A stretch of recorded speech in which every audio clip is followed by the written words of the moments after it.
नमस्कार दोस्तों, आज मैं आप सभी को एक ऐसे भर्ती के बारे में बताने जा रहा हूं जिसका अभी ऑनलाइन अप्लाई स्टार्ट हो चुकी है। फॉर्म भरे जा रहे हैं। इसमें आपका जो चयन प्रक्रिया है ना, वो फॉर्म भरने से लेकर के 3 महीना के अंतर्गत एग्जाम वगैरह सब कुछ कंप्लीट करा दिया जाता है। दोस्तों, ज्वाइनिंग लेटर जारी कर दिया जाता है।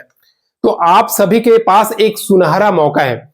और इसका अगर हम क्वालिफिकेशन की बात करते हैं तो मिनिमम आप 10वीं पास है ना, तब भी आप इस वैकेंसी के लिए एलिजिबल है दोस्तों। तो चलिए इसी वैकेंसी का A to Z जानकारी आप सभी को बताने वाला हूं, क्योंकि इसमें जो प्रोसेस होती है ना, फास्ट प्रोसेस होती है और इसमें जो वर्किंग है ना, लोड होता है ना, वो बहुत ही कम होता है दोस्तों। एक सुनहरा मौका है आप सभी के पास सेंट्रल गवर्नमेंट की सरकारी नौकरी लेने का। तो बता दो दोस्तों, इस वैकेंसी में अगर हम पोस्ट के बारे में बात करते हैं, अगर पोस्ट के बारे में बात करते हैं तो दोस्तों टोटल हो जाता है 1350 प्लस पोस्ट आई हुई है अभी इसमें। ठीक है, 1350 पोस्ट आई हुई है। और इसमें अगर योग्यता की बात करते हैं ना, इन पदों में अगर योग्यता बात करते हैं तो मिनिमम आप अगर 10th पास है, 10th पास में परसेंट हाई लेवल के बारे में बात नहीं कर रहा हूं। आप 10th पास है, 10th में आपका 33% ही क्यों ना रहे, पास लिखा है आपके सर्टिफिकेट में, आप एलिजिबल हो। ठीक है, आप उसके अलावा 12th पास हो, ठीक है, या फिर स्नातक एनी डिग्री पास हो आप, चाहे आप बीए की हो, बीएससी की हो, बीकॉम की हो, चाहे आप इंजीनियरिंग के हो, कुछ भी की हो, आप इस वैकेंसी के लिए एलिजिबल हो भैया। ठीक है, तो ये जो 10th पास है उसके लिए अलग वैकेंसी है, 12th पास वालों के लिए अलग वैकेंसी है, स्नातक पास वालों के लिए अलग वैकेंसी है। ये हो गया आपका क्वालिफिकेशन का। अब एक चीज बता दूं दोस्तों, इसमें आखिर एज क्राइटेरिया क्या रखी गई है, आखिर इस भर्ती में एज क्या रखा है, क्योंकि एज जो होता है ना, बहुत ही इंपॉर्टेंट होता है। आप सभी को पता ही होगा, एज के कारण बहुत सारे कैंडिडेट फॉर्म फिल नहीं कर सकते हैं। तो आपको बता दूं, इसमें अगर आपका मिनिमम 18 साल है ना, तो आप अप्लाई कर सकते हैं, और मैक्सिमम आपका 35 साल के बीच में होना चाहिए। और 1/1/2024 में आपका एज काउंट करेगा इस डेट पे। ठीक है, तो एक सुनहरा मौका है दोस्तों आप सभी मेल और फीमेल कैंडिडेट के पास, जिनका एज क्राइटेरिया अगर मैच करता है तो। वहीं रिजर्वेशन कैटेगरी की बात करें तो एससी हो गया, एसटी हो गया, 5 साल के छूट है, ओबीसी हो गया, 3 साल की एज में आपको छूट देखने को मिल जाएगी दोस्तों। यानी कि आप लोगों के पास एक सुनहरा मौका है जो भी रिजर्व कैटेगरी के कैंडिडेट हैं। ठीक है, और इस पोस्ट में अगर आपके मन में सवाल अभी भी है कि कौन कौन सा पोस्ट आई हुई है, तो आपको चलिए मैं यही बता देता हूं दोस्तों। देखिए, अगर हम सबसे पहली बात करते हैं कि कौन कौन सा पोस्ट में भर्ती आई हुई है, तो आपको बता दूं, इसमें एमटीएस यानी कि मल्टीटास्किंग स्टाफ, जो एक बहुत ही अच्छा जॉब है दोस्तों अपने लेवल में। अब देखिए, बहुत सारे सोचते हैं ना एमटीएस मतलब चाय पिलाना, झाड़ू पोछा मारना, ये सब नहीं होता है। एमटीएस का काम होता है फाइल को यहां से वहां लेकर के जाना। ठीक है, गलत नहीं सोचना दोस्तों, एमटीएस बहुत ही अच्छा जॉब है, बिना रिस्क के, बिना टेंशन फ्री जॉब। आपको कोई ऑफिसर बोल दिया कि एक बेल बजाए, आप आए, ये फाइल को लेकर के दूसरा सेक्शन में इस ब्लॉक में देकर के आना है, आपको जाना है वहां सबमिट कर देना है, बस इतना ही काम रहता है, इससे ज्यादा नहीं रहता है एमटीएस वालों को। और भी होगा कुछ कुछ काम, उसके बारे में आप लोगों को, जैसे कि जब नेवी में एमटीएस की वैकेंसी आती है तो उसमें आप सभी को पता होगा जीरोक्स से लेकर के बहुत सारा काम आता है सिविलियन का, उसी प्रकार से एमटीएस का वर्क होता है, कोई झाड़ू पोछा का नहीं होता, तो गलत मत समझिएगा।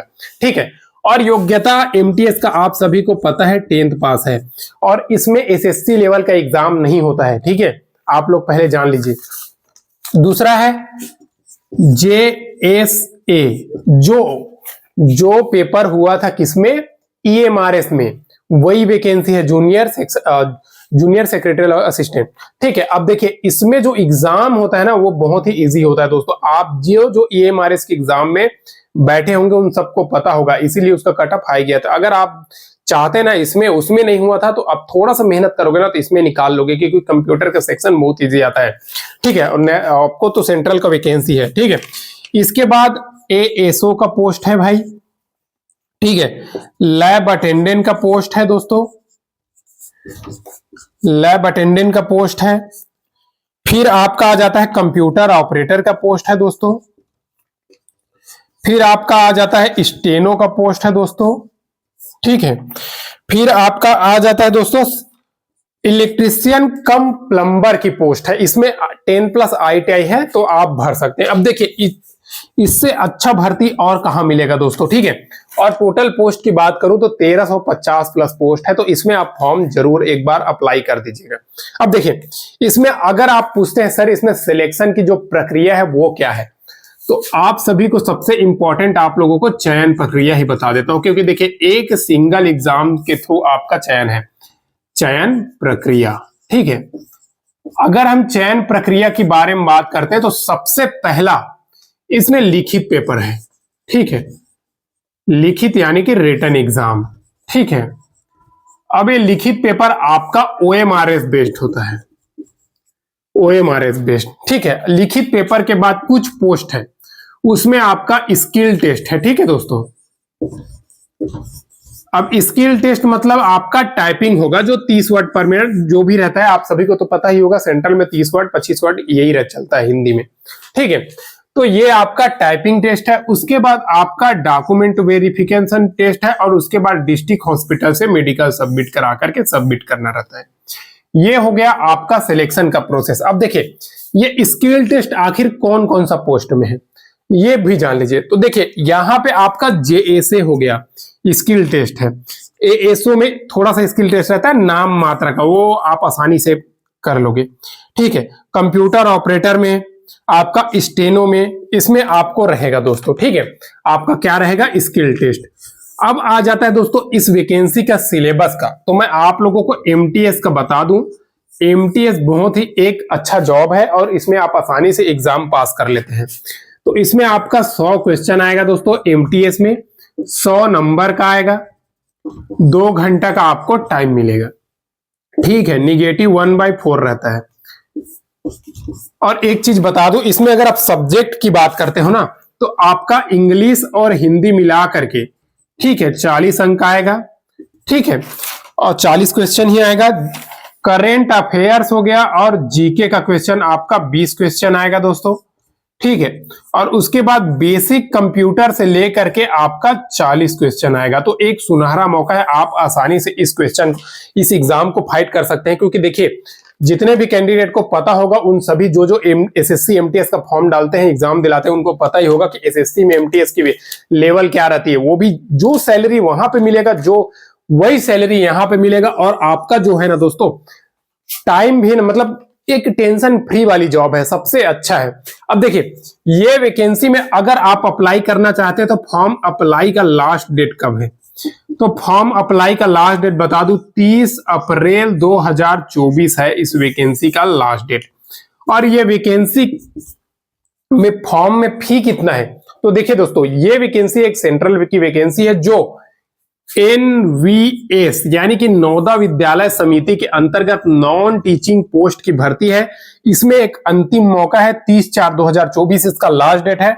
और इसमें अगर आप रिजर्व कैटेगरी SC हो गया, ST हो गया, PH कैंडिडेट हैं तो आपको कितना फी पटाना है, आपको पटाना है 500 रुपए, ठीक है। लेकिन अगर आप अदर कैंडिडेट जैसे कि OBC हो गया, EWS हो गया, UR कैटेगरी कैंडिडेट हो गया तो आपका फी कितना है 1000 रुपया, ठीक है। तो ये आपका फी है दोस्तों, ये अप्लाई डेट है, जरूर इस वैकेंसी में फॉर्म फिल कर दीजिएगा अगर अभी तक आपने फॉर्म फिल नहीं किया है तो। क्योंकि देखिए फी जिस वैकेंसी में फी होता है ना 500-600 रुपया, उसमें फॉर्म कम फिल होता है, ठीक है। ये तो हो गई आपका फी। अब एक चीज मैं आप लोगों को बता दूं दोस्तों, इस वैकेंसी में भी ना फीमेल स्टाफ नर्स की वैकेंसी है, जो नर्सिंग किए हुए हैं वो जरूर भर दीजिएगा। दूसरा आपका एक और भर्ती है वो है मेस हेल्पर का। तो मेस हेल्पर का 10th पास ही है, लेकिन इसमें 5 साल आपका एक्सपीरियंस मांगा है, इसके लिए मैं इसको नहीं बताया। अगर आपके पास कुकिंग का या कुछ भी का एक्सपीरियंस है तो आप जरूर इस वैकेंसी में फॉर्म फिल कर दीजिएगा। ये NVS की वैकेंसी है जो लगभग देखिए इसका एग्जाम आपका CBSE कराता है दोस्तों, ठीक है। जैसे कि EMRS की वैकेंसी आई थी तो उसका एग्जाम CBSE ने करवाया था, 3 महीने फटाफट रिजल्ट जारी कर दिया, आंसर की जारी कर दिया और रिजल्ट जारी करके फटाफट ज्वाइनिंग करा दिया। स्वयं उसी प्रकार से NVS का भी होता है। तो जो भी कैंडिडेट अगर अभी तैयारी कर रहे हैं तो उन सभी मेल फीमेल कैंडिडेट के लिए सुनहरा मौका है।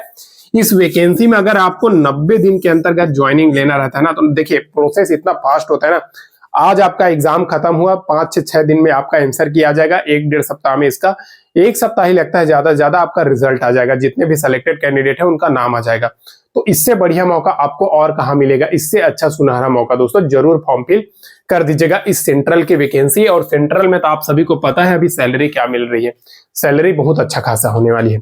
एक चीज आप लोगों को और बोल दूं, वीडियो अगर पसंद आएगा तो लाइक कर दीजिएगा, चैनल को जरूर सब्सक्राइब कर लीजिएगा दोस्तों। डेली गवर्नमेंट जॉब की अपडेट इस चैनल के माध्यम से प्रोवाइड की जाती है। अभी कुछ दिन के किसी कारणवश 2-3 दिन मैं वीडियो अपलोड नहीं कर पाया, उसके लिए सॉरी दोस्तों, लेकिन हर दिन नई नई सरकारी भर्ती की अपडेट इस चैनल के माध्यम से मिलते रहेगी। आज के लिए बस इतना ही, मिलते हैं दोस्तों नेक्स्ट वीडियो में नई गवर्नमेंट जॉब, नई सरकारी नौकरी के अपडेट के साथ। तब तक के लिए जय हिंद।